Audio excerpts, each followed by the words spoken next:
Yeah, we'll get to the change at quarterback after a quick word from Monarch Money. Most people can't name all their financial accounts or even what they're worth, whether it's 401ks, properties, or investments. And when you don't have the full picture, you could end up leaving money on the table. That's why there's Monarch Money. It's an all-in-one personal finance tool bringing you your entire financial life together in one clean, easy-to-use interface on your laptop or your phone. Monarch does the heavy lifting for you. You can link all of your accounts in minutes and see clear data visuals, get smart categorization of your spending, and finally feel in control of your money without ever touching a spreadsheet.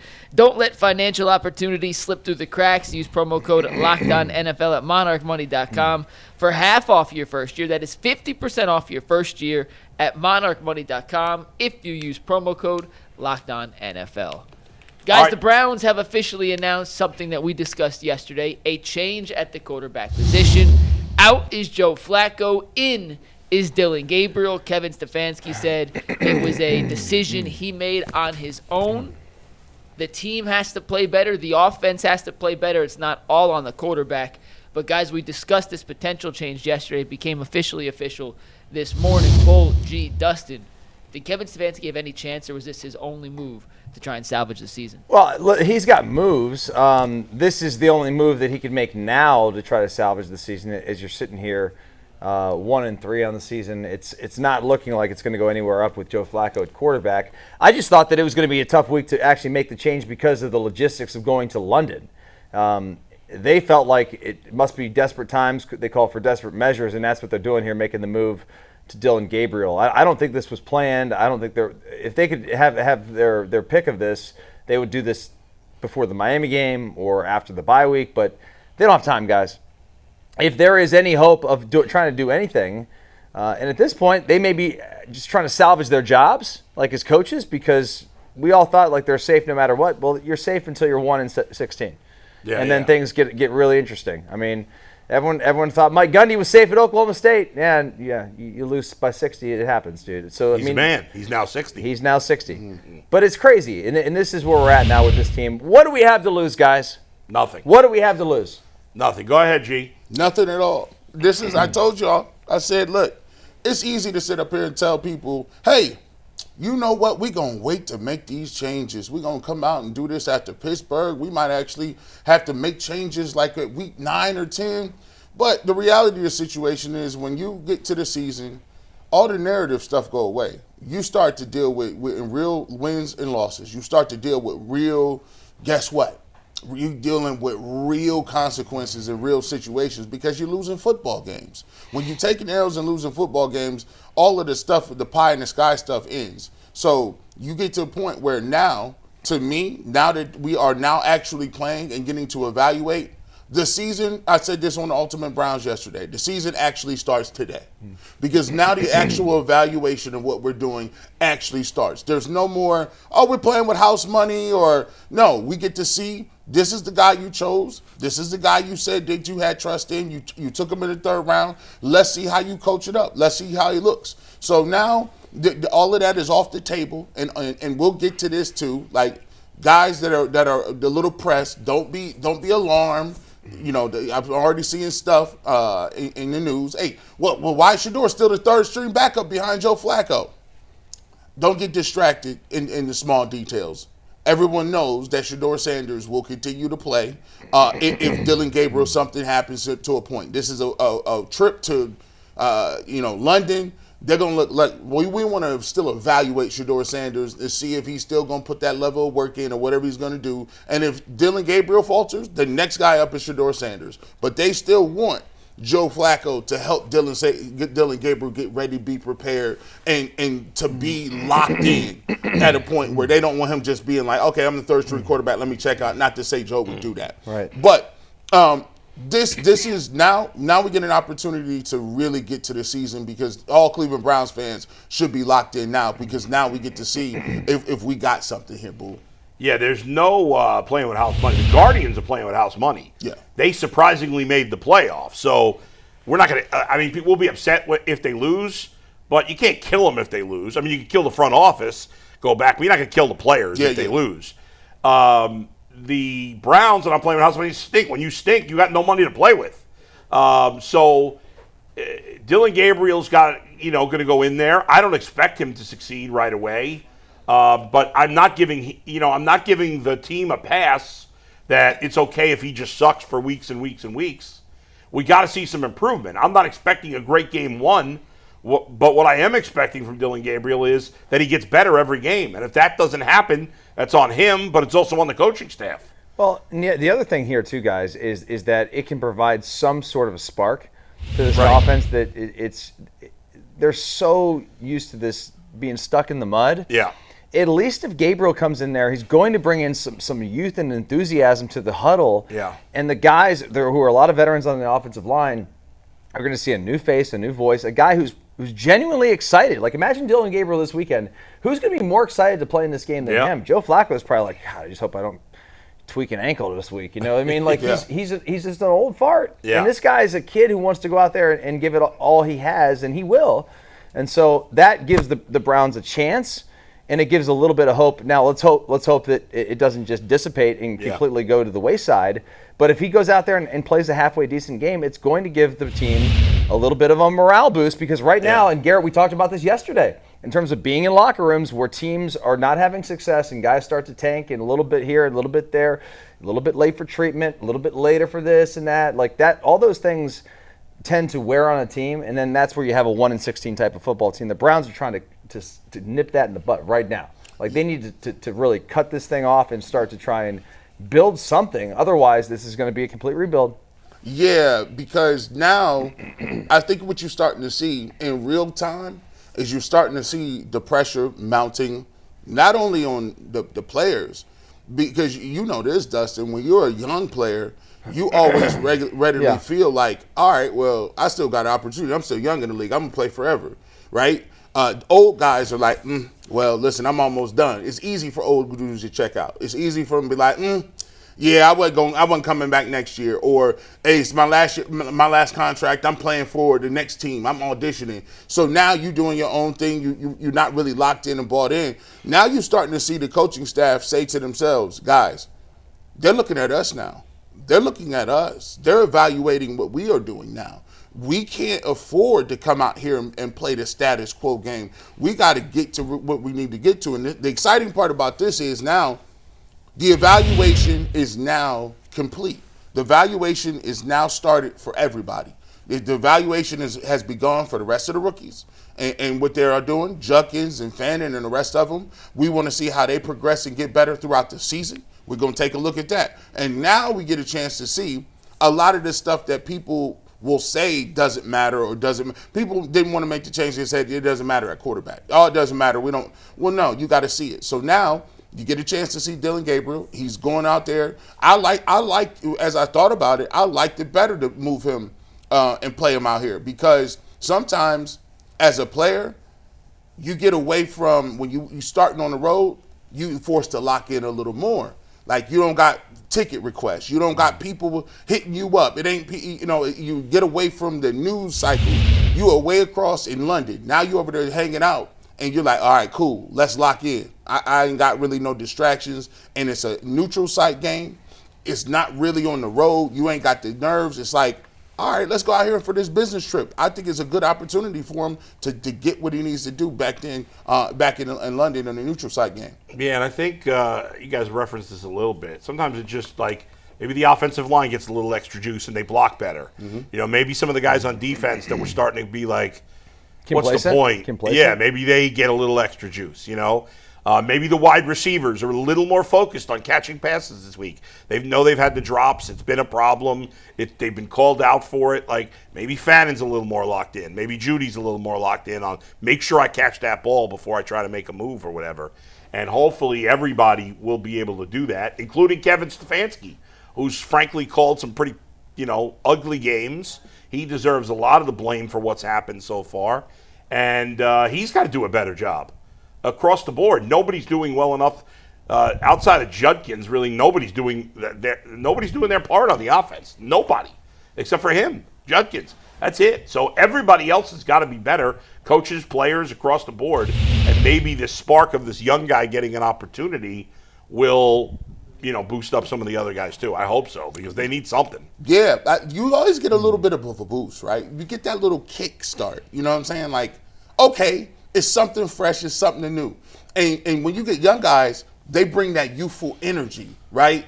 They get that bounce to them. You get a chance that, they got that energy. It's infectious. And plus, it's always good to have that feeling of, okay, we got a brand new start here.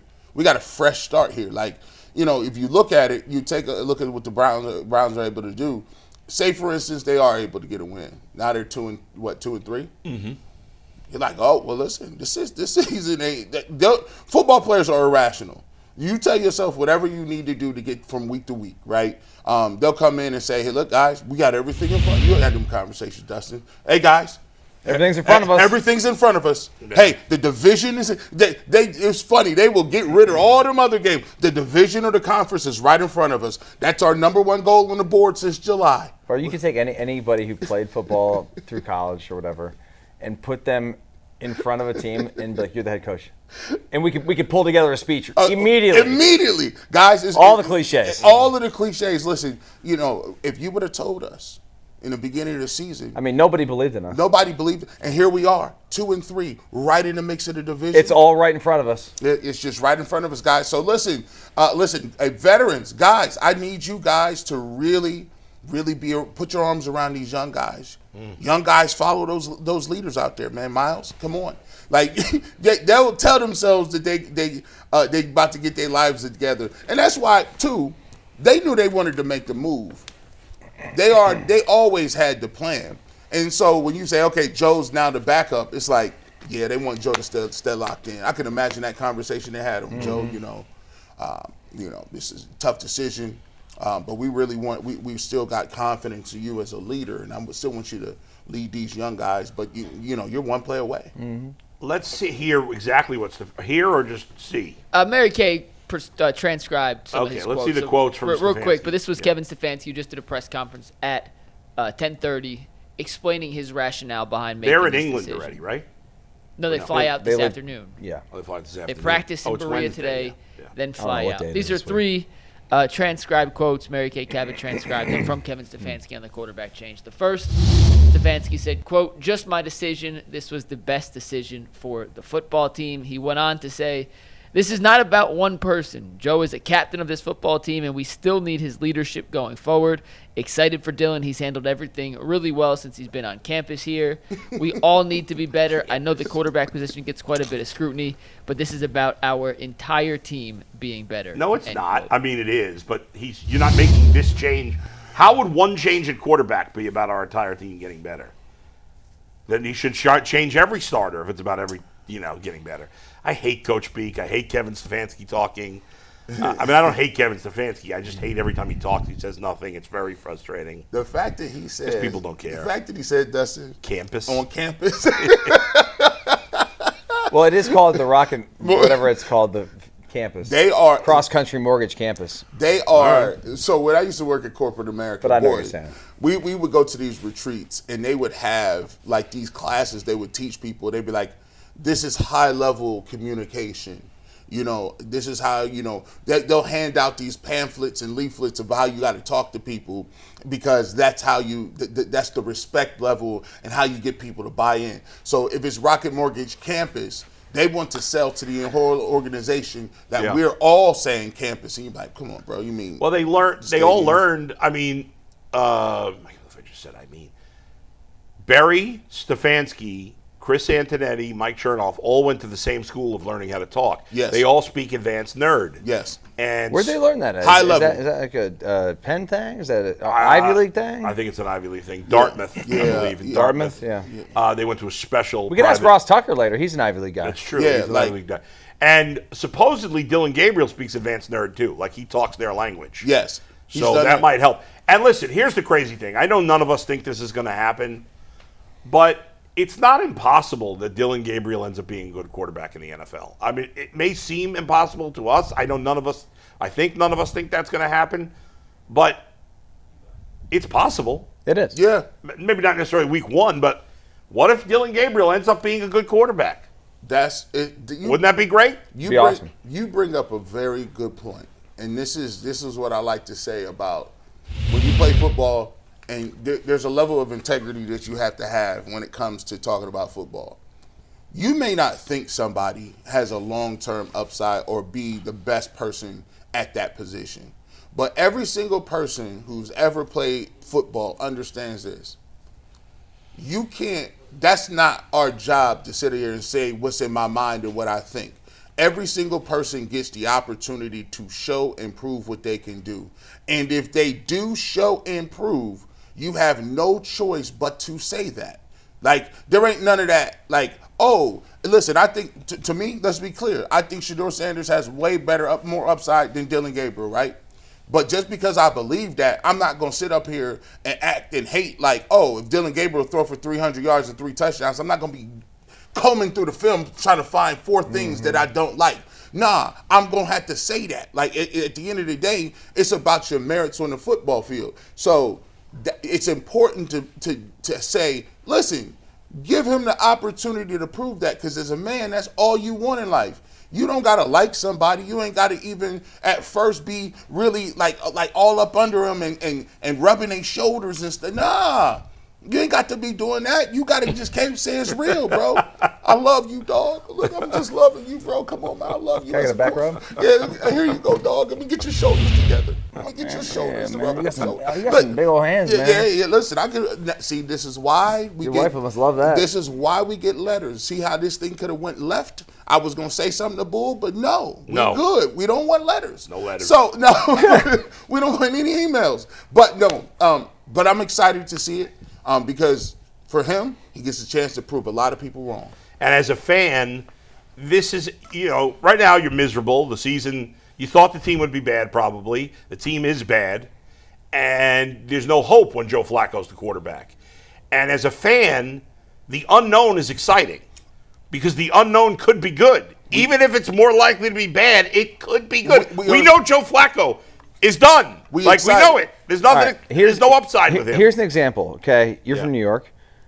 The New York Giants right now decided that they were going to go with the kid. Right. Yep. And they started Dart this week. Yeah.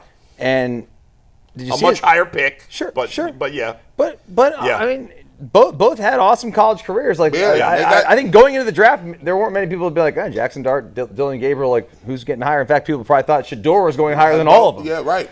Okay, so on Sunday, they played, I think, one of the best teams in the AFC, the Chargers. Right. They won the game. Right. You know what the kid did? Just enough. 13 for 20 for 111 yards, 1 touchdown, no picks. Had some good, runs on the ground. Scored a touchdown, 54 yards. Like, didn't do a lot, but I guarantee you, the people in New York City right now, Big Blue fans, they're fired up, excited because this is and they're 1-3, by the way. Yeah, right. This is when it starts. Yeah. This is when it starts. Our season just started this week. Because everybody, if you asked before the season, it was the supercomputer versus legendary. We want to see if we got a franchise quarterback. And now, the competition that they all talked about, that they all prophesied, is finally here. We finally get to see in real game, in real time, is here. We are here. Who is going to pull Excalibur out of the stone? Who? Right? They're bringing knights from all around.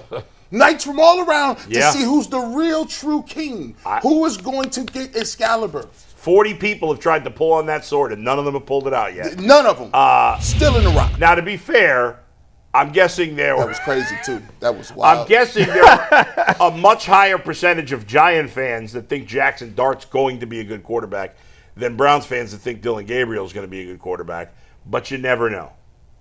I'm just making the point that there's a little juice there. There's a little juice. They're 1-3. 100%. We're 1-3. McNuggets, I know. Listen, you're everybody right here, right now. Just we do the post game show all the time. Yeah. How much of a little extra excitement it is there that we get to break down a Dillon Gabriel game versus Joe Flacco for the post game? There's not a little bit. It's to the 38th degree. Well, not if he sucks. I mean, if he's terrible. But still, at least going in, and I can just say from a post-game show, immediate breakdown, I knew what we were getting from Joe Flacco every week.